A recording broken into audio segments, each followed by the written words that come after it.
할렐루야. 오늘도 주님의 은혜가 사랑하는 성도 여러분들에게 충만하시기를 축복합니다. 벌써 올해도 2달이 다 지나갔습니다. 여러분들 첫 해 시작할 때에 어떤 기도를 많이 하셨습니까? 아마도 여러 가지 소원을 담아서 각자 기도를 많이 했을 겁니다. 그렇지만 정말 가장 필요한 거, 그리고 누구나 가장 좋아하는 말이 무엇일까요? 바로 복 받는 거겠죠.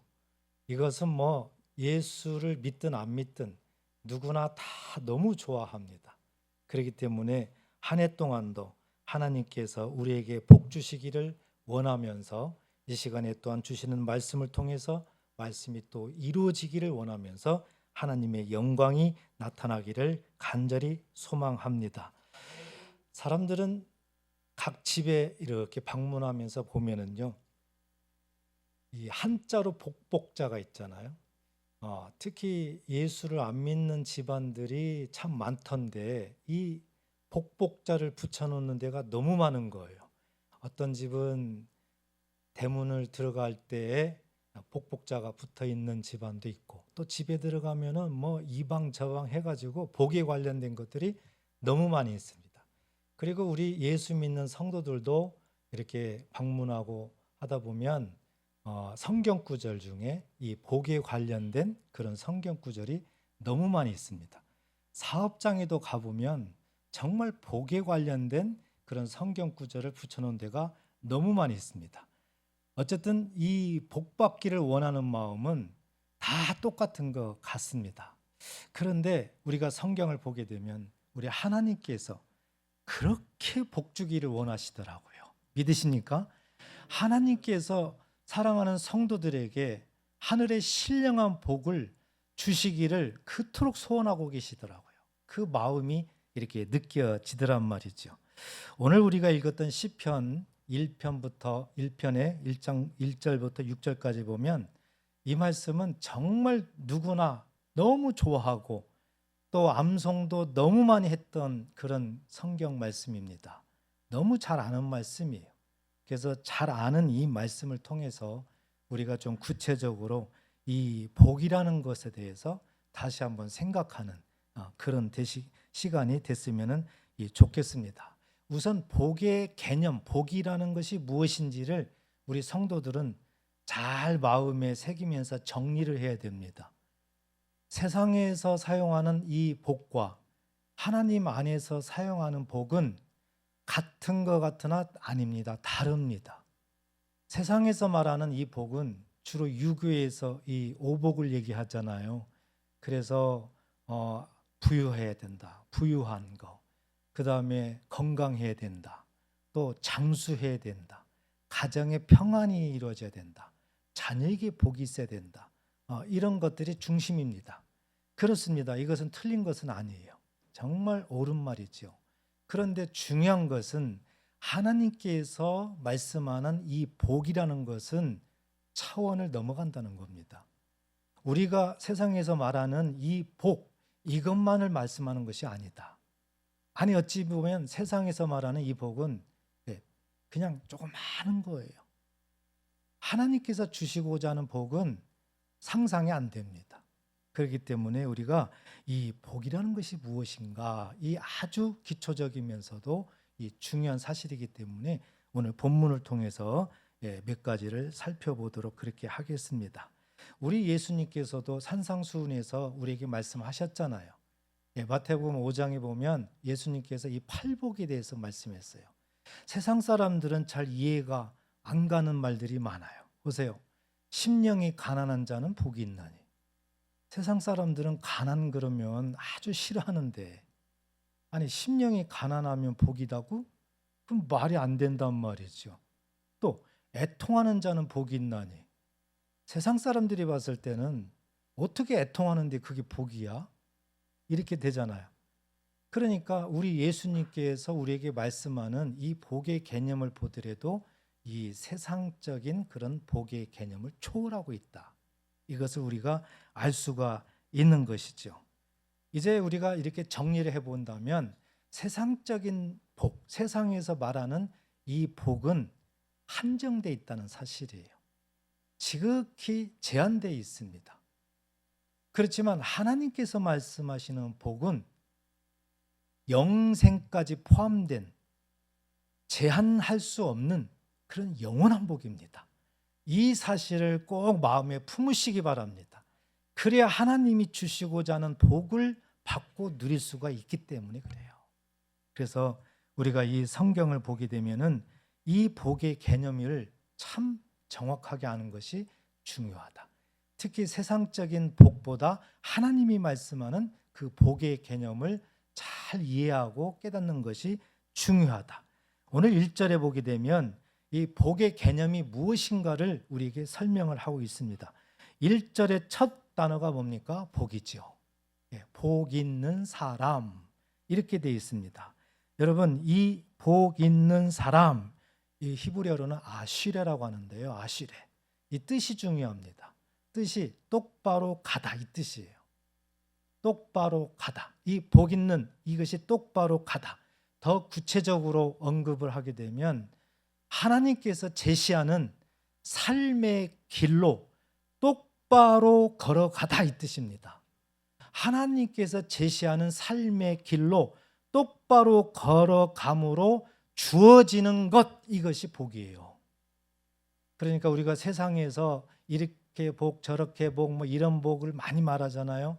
그런데 하나님께서 복이라는 개념을 우리들에게 말씀하실 때 보니까 다른 것이 아니었어요. 주체가 하나님입니다. 하나님께서 제시하는 삶의 길이에요. 우리가 삶의 길은 많잖아요. 이것도 저것도 많아요. 또 예수 믿는 사람들의 삶의 길, 세상 사람들의 삶의 길, 이게 다 다르잖아요. 그렇기 때문에 우리는 하나님께서 제시하는 삶의 길로 똑바로 걸어감으로 우리에게 주어지는 그 어떤 것, 이것을 하나님께서는 복이다 이렇게 우리에게 말씀을 하고 있다는 것이죠. 그래서 성경 여기저기에는 이 복에 대해서 참 많이 언급을 하시는데, 특히 우리가 잘 아는 시편 119편 105절에 보면 주의 말씀은 내 발의 등이요 내 길의 빛이니이다. 그렇죠? 이 말씀 한번 가만히 생각해 보세요. 얼마나 하나님의 말씀이 우리에게 하나님께서 이 복으로 인도하시려고 주의 말씀은 우리들의 발의 등이다. 그렇죠? 환히 비춰줘. 그리고 우리들의 길을 또 비춰주는 빛이다. 이렇게 말씀을 한단 말이죠. 그래서 이 하나님이 말씀하는 이 복이 무엇인가를 우리는 잘 알아야 된다. 그래서 저는 이제 오늘 말씀을 증거하기 위해서 시편 이 1편을 다시 한번 잘 이렇게 묵상하고 기도하고 이렇게 준비를 했는데요.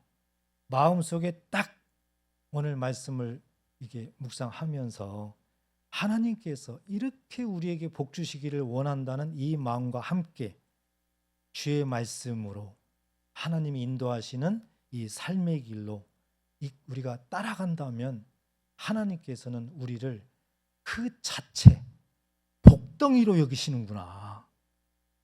복덩이로 여기신다는 거예요. 그러니까 복 있는 사람, 이게 말이 맞는데 아예 자체를 우리를 복덩이로 여기신다. 저는 이게 굉장히 놀라운 사실로 마음이 와닿았어요. 나를 하나님이 복덩이로 여기신다고 너무 기뻤습니다.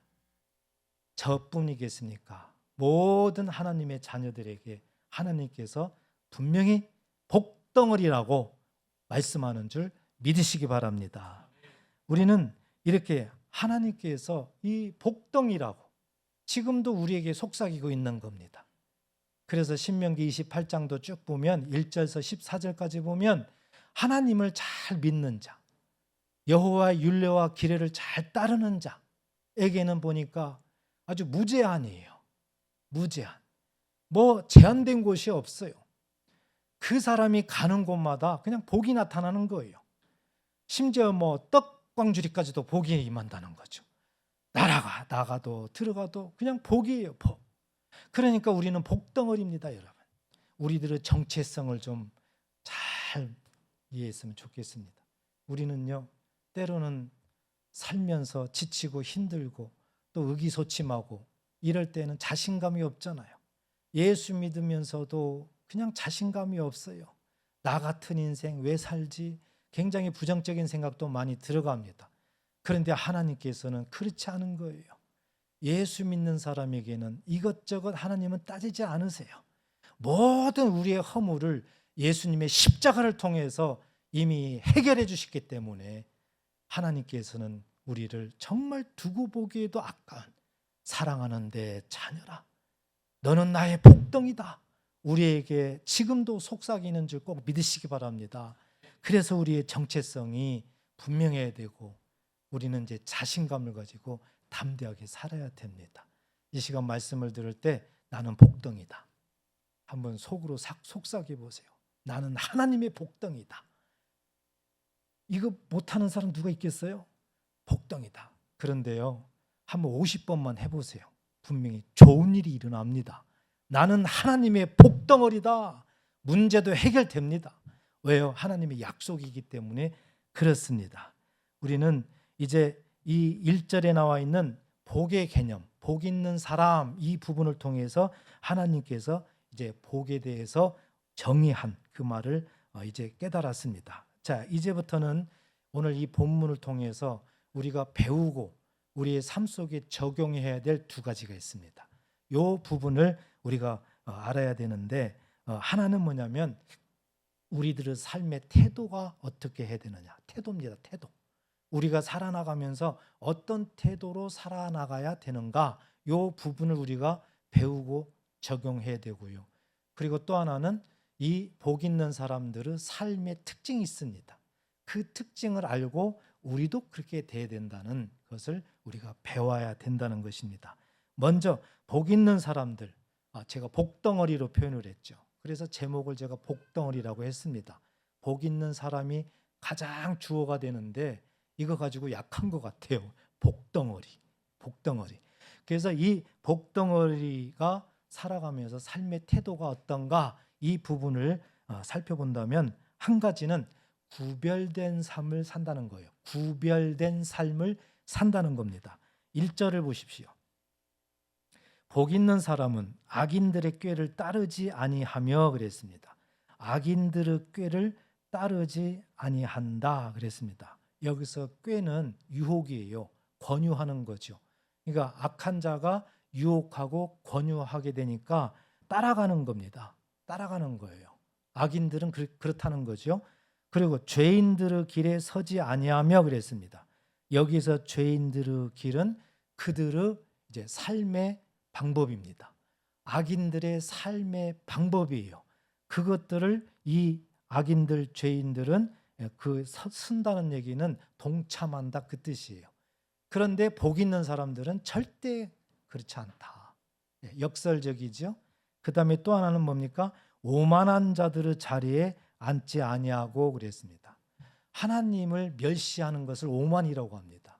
이 오만한 자, 하나님을 멸시하는 그러한 자리에 앉지 아니한다. 복 있는 사람들은. 그런데 반대로 죄인들, 악인들은 거기에 앉는다 이 뜻이에요. 그러면은 이 부분이 앉는다는 얘기는 뭡니까? 주도한다는 뜻이거든요. 이단들을 생각해 보십시오. 정말 안타까운 것은 신앙생활을 정말 열심히 하는 분들이 이단에 빠지는 경우가 참 많이 있더라고요. 뭐 직분 상관없습니다. 다 이단들에게 빠져가는 것을 우리는 쉽게 볼 수가 있습니다. 그런데 그들의 그 과정을 가만히 보세요. 처음부터 그 이단에 빠져가지고 막 어떻게 됩니까? 아니에요. 이 1절 말씀하고 똑같아요. 악인들의 꾀를 따라요. 그들의 권유에 그냥 이렇게 따라갑니다. 따라가요. 그리고 한 걸음 더 나아가서 죄인의 길에 그랬죠. 죄인의 길에. 그러니까 그들의 그 삶의 패턴에 그들이 원하는 데에 선다, 동참해요. 모임에 참석하는 거예요. 모임에 참석해요. 그리고 어떻게 해요? 이제 그들의 교리를 배우겠죠. 그 다음에 마지막에 보니까 오만한 자들의 자리에 앉지 않는다 그랬는데 그들은 어떻게 됩니까? 앉는다는 거죠. 무슨 의미예요? 열심히 그 이단들의 유혹에 의해서 따라가다가 동참해가지고 거기 가서 교육을 받다가 이제는 자리에 앉는다. 뭡니까? 이제는 주도해버리는 거예요. 주도해요.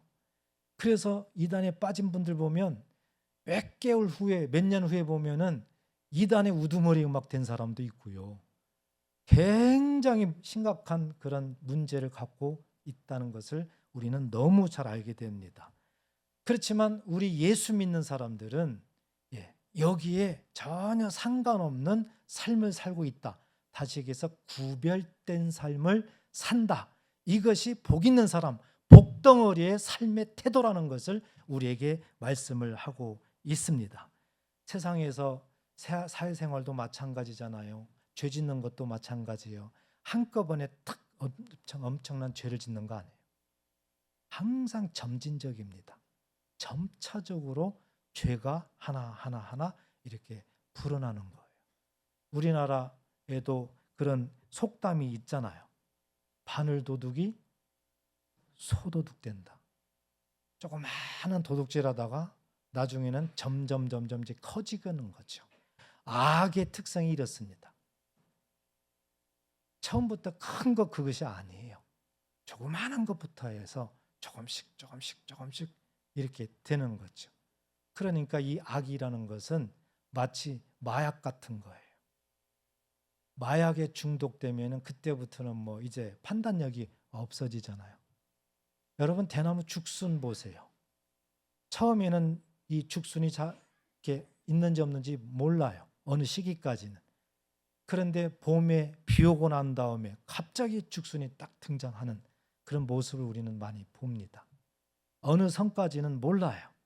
그런데 어느 선이 지나가면 그때는 엄청 크게 되는 거거든요. 죄성이 그래요. 죄성이. 그래서 하나님께서는 우리에게 무슨 말씀을 합니까? 데살로니가전서 5장 22절은 악은 어떤 모양이라도 버리라. 악은 어떤 모양이라도 버리라는 거예요. 그것이 하나님 앞에 구별된 삶을 살 수 있는 방법이라는 겁니다. 하나님께서는 우리에게 이렇게 늘 말씀을 통해서 길을 인도하고 있다. 이 사실을 꼭 믿으시기를 간절히 바랍니다. 또 하나, 복덩어리들의 삶의 태도는 어떤 태도일까? 이제 2절을 보게 되면 조금 적극적으로 표현을 하고 있습니다. 오직 여호와의 율법을 즐거워하여 그의 율법을 주야로 묵상하는 자로다. 여호와의 율법, 한마디로 하나님의 말씀입니다. 하나님의 말씀을 즐거워하고 묵상하는 삶을 산다. 누가요? 복덩어리의 삶들은. 복 있는 사람들의 그 삶의 태도를 보게 되면은 항상 하나님의 말씀을 즐거워한다. 그리고 그 말씀을 늘 묵상하면서 산다. 이것이 그들의 태도라 이겁니다. 여러분 여기에서 한번 구체적으로 보시죠. 여호와의 율법을 즐거워한다 그랬습니다. 여호와의 율법을 즐거워한다. 여러분 즐거워한다는 것은 어떤 의미일까요? 그 내면을 보게 되면은 기쁨이 있다는 겁니다. 기쁨. 그러면은 무슨 기쁨이에요? 세상적인 기쁨도 많겠죠. 그런데 오늘 이 말씀을 통해서 말하는 그 즐거움의 기쁨은 뭘 얘기합니까? 하나님으로 말미암아. 다시 얘기해서 오늘날 우리에게는 이 죄인들을 하나님이 우리를 사랑하셔서 예수님을 이 땅에 보내셔서 우리가 지옥에 가야 될 모든 환경들을 예수님이 친히 담당하셔서 십자가의 죽으심으로 우리들의 모든 죄성을 다 해방시켜 주셨어요. 다 해방시켜 주시고 생명의 길로 우리를 인도해 주셨어요. 그렇다면 우리가 할 수 없는, 인간이 절대적으로 할 수 없는 그런 영역을 우리 하나님께서 우리에게 은혜를 베풀어 주셨어요. 이것으로 인해서 나오는 기쁨을 의미합니다. 이 기쁨, 이 즐겁다는 얘기는 이 기쁨을 상징하는 거예요. 그런데 이 기쁨을 또 생각해 보세요. 사람이 막 기쁘면 가만히 있습니까? 그렇지 않죠. 뭘 합니까? 행동을 하죠. 가장 먼저는 말부터 행동을 하죠. 그게 뭐예요? 감사합니다. 감사합니다. 그러니까 이 감사라는 뜻은요, 사람이나 어떤 사건을 통해서 이 기쁨을 표현하는 자발적인 나의 감정이 감사예요. 따라서 이 감정에 나오는 이 감사가 있다는 얘기는 하나님의 말씀으로 인해 가지고 기쁨을 얻었다는 뜻입니다.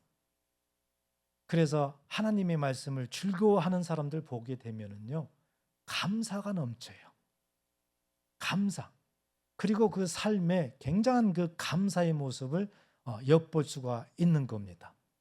사랑하는 성도 여러분, 정말 이 감사한다는 것은 굉장히 중요한 우리들의 신앙생활의 모습이더라고요. 그래서 정말 열심히 신앙생활하고 하나님을 경외하고 잘 믿는 분들 보면 그 특징이 감사해요. 감사. 그런데 기쁨이 없으면은 감사가 잘 안 됩니다. 한번 해보실래요? 옆에 사람 한번 뭔가 화나게 해보세요. 그러면 옆에서 감사합니다. 그러겠어요? 안 됩니다. 인간적으로는요, 이게 안 돼요. 그렇지만 정말 하나님의 말씀으로 인해 가지고 내 속에 기쁨이 넘치면은 아무리 누가 뭐라 해도 내 영이 기쁜 거예요. 그냥 기쁜 거예요. 그래서 정말 신앙생활 잘하는 분들은 세상 사람들이 뭐라고 합니까? 미쳤나 봐 쟤. 그 소리 듣잖아요. 그런데 그것이 성경적이란 말이죠. 그로 인해서 나오는 이 감사를 정말 우리는 중요하게 생각하고 감사하는 신앙생활을 해야 된다. 감사는 하나님을 내가 인정하는 표현입니다. 하나님을 경외한다는 나의 고백입니다. 감사가요. 그리고 실질적으로 이 감사를 보게 되면은 우리의 이 건강에도 굉장히 중요한 역할을 합니다. 이 감사가. 3분 동안 감사를 하게 되면은요, 우리들의 육체, 온 머리부터 발끝까지 육체에 2시간 동안 유익한 영향을 끼친답니다. 3분 동안만 감사해도 우리들의 몸에 유익하게, 건강에 유익하게 2시간 동안의 영향을 끼친대요. 그러니까 만약에 한번 생각해 보세요. 36분 정도만 하루에 감사합니다. 이 표현과 행동을 해도 24시간 우리들의 육체를 건강하게 할 수 있도록 유익한 영향을 끼친다. 이것이 감사예요. 얼마나 감사가 중요합니까? 감사가. 그런데 더더욱요, 우리들의 몸에서 가장 중요한 부위가 어디입니까? 다 중요하죠. 그렇지만 최고 더 중요한 것은 어디입니까? 두뇌입니다. 뇌예요. 머리입니다. 이 머리에서 이 중추신경에 의해서 모든 우리들의 육을 다 지시하고 행동하게 합니다. 그렇기 때문에 이 뇌가 굉장히 중요해요. 그런데 감사를 하게 되면 여러분, 우리들 머리에 보면은 이 앞쪽 머리가 있죠. 여기 앞머리, 여기 이마인죠. 여기를 전두엽이라고 하는데요. 더 앞쪽을 전전두엽이라고 합니다. 그런데 과학자들이, 신경 의사들이 실험을 해봤더니 감사할 때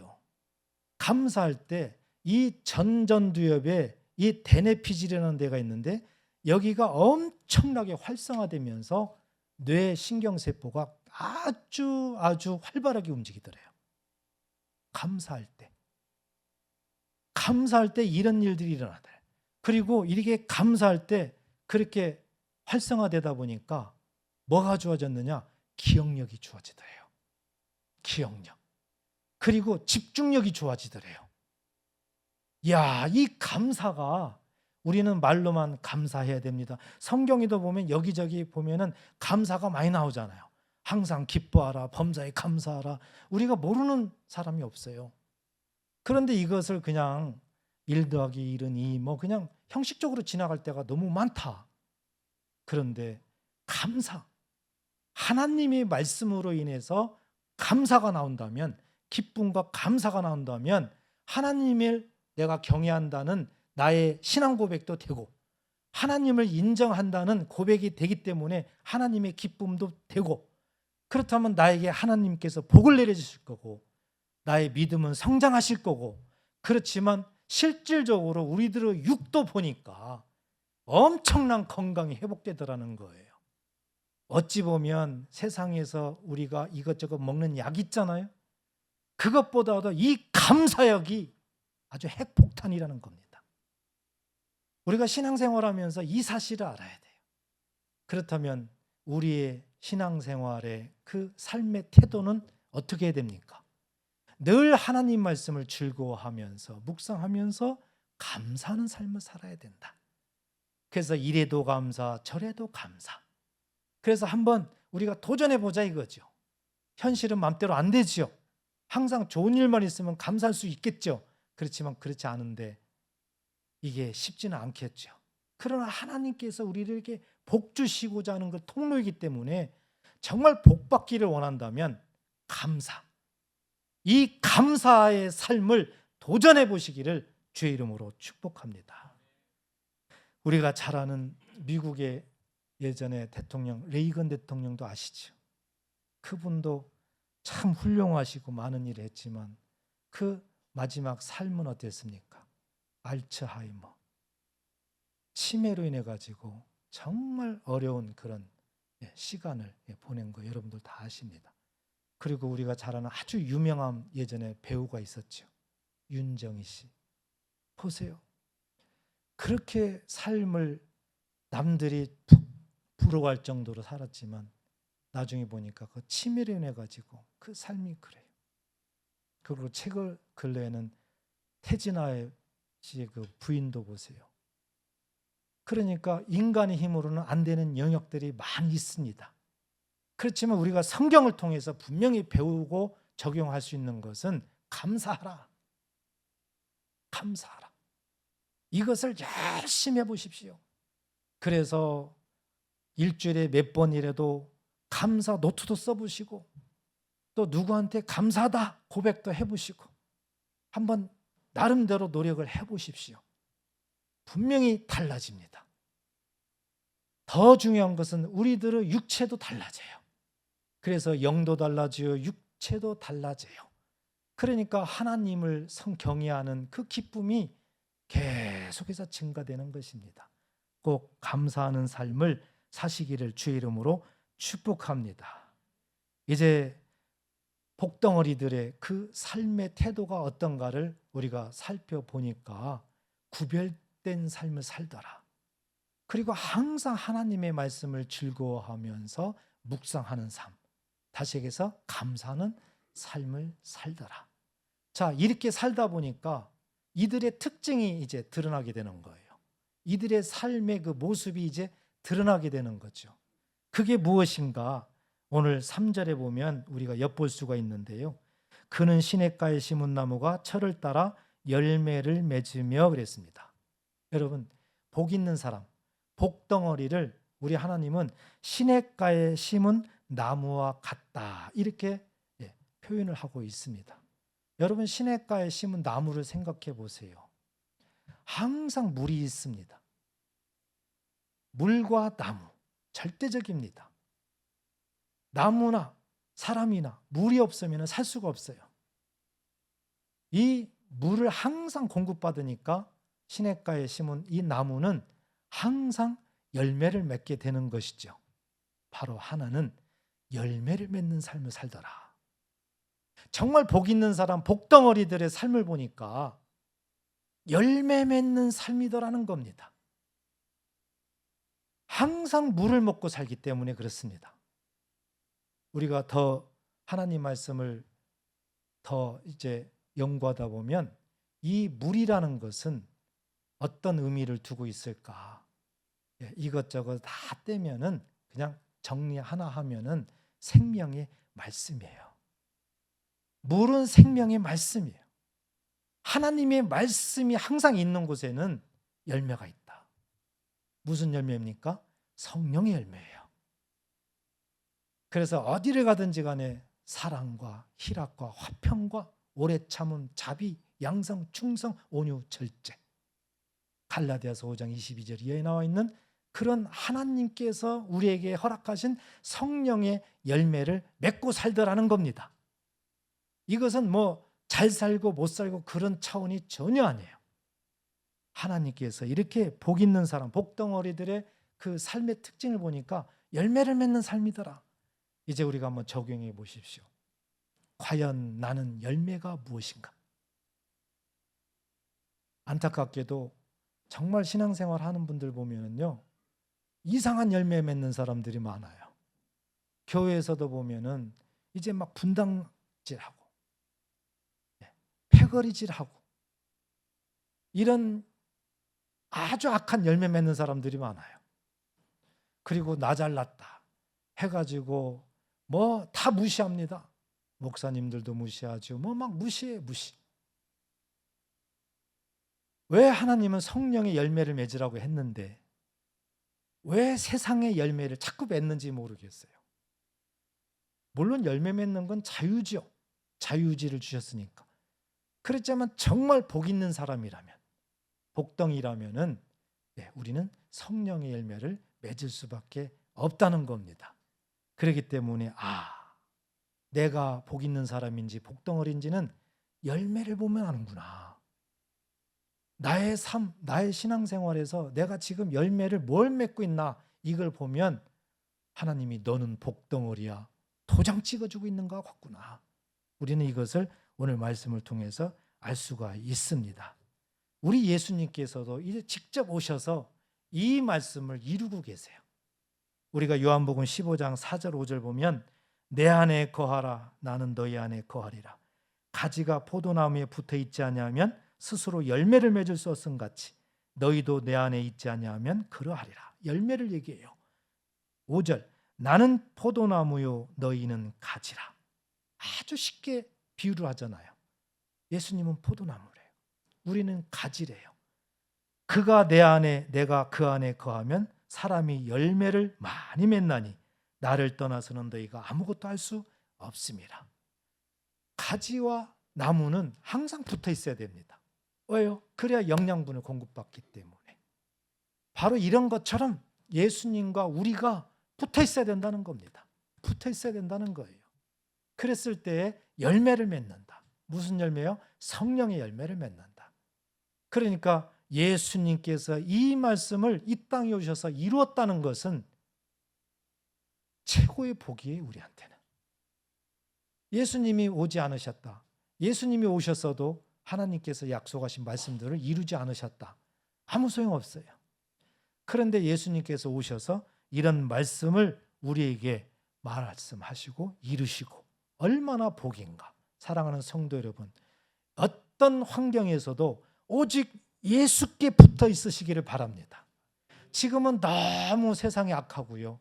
우리나라만 보더라도 너무 어렵습니다. 어찌 보면 신앙적으로 더 어렵습니다. 똑같은 하나님의 말씀인데 하나님께서 말씀하시는 것을 깨달으면 분명히 정답은 하나밖에 없는데 어째서 이러쿵저러쿵 해가지고 양분화되고요. 하나님이 허락하지도 않은 세상적인 사람들이 서로 말하는 어떤 이념 때문에 양분화돼가지고 서로 나의 하나님이 달라요.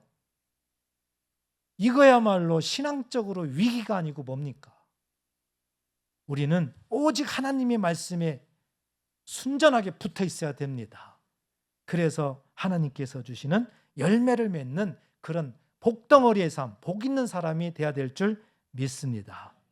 이제 오늘 말씀을 마음에 새기면서 이제 정리하도록 하겠습니다. 분명히 하나님은 복에 대해서 우리에게 확실하게 가르쳐 주셨어요. 세상적인 복과 하나님 말하는 복은 분명히 구분돼야 된다. 예수 믿는 사람들이 세상적인 복만 가지고 매달리면은 하나님의 기쁨이 안 되고 하나님이 주시고자 하는 복을 받을 수가 없어요. 우리가 정말 귀하고 필요한 이런 뭐 물질이나 건강이나 이런 건 하나님도 다 아세요.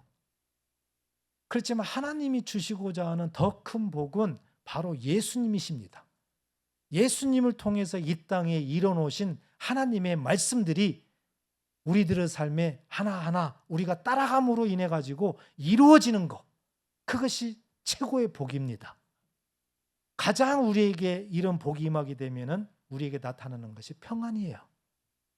그래서 예수님이 평안을 얘기하는 거고, 예수님이 부활하셔서 처음에 제자들에게 나타나셔서 너희에게 평안이 있어라, 평안을 얘기하는 겁니다.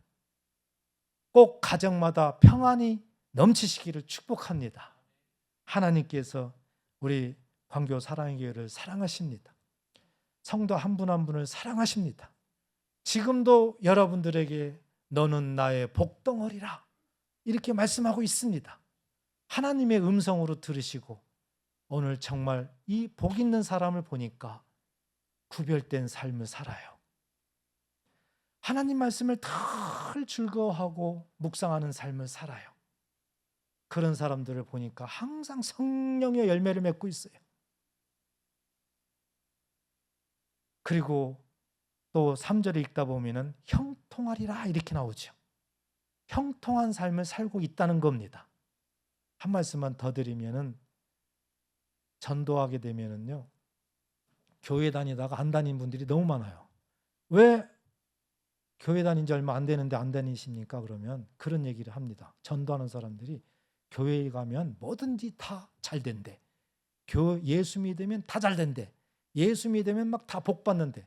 그러니까 순수하게 이제 그걸 믿고 교회를 다녔어요.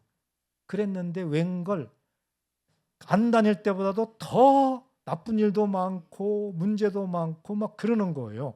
그러니까 이러다가는 큰일 나겠다. 그렇다는 거예요. 우리는 분명히 알아야 돼요.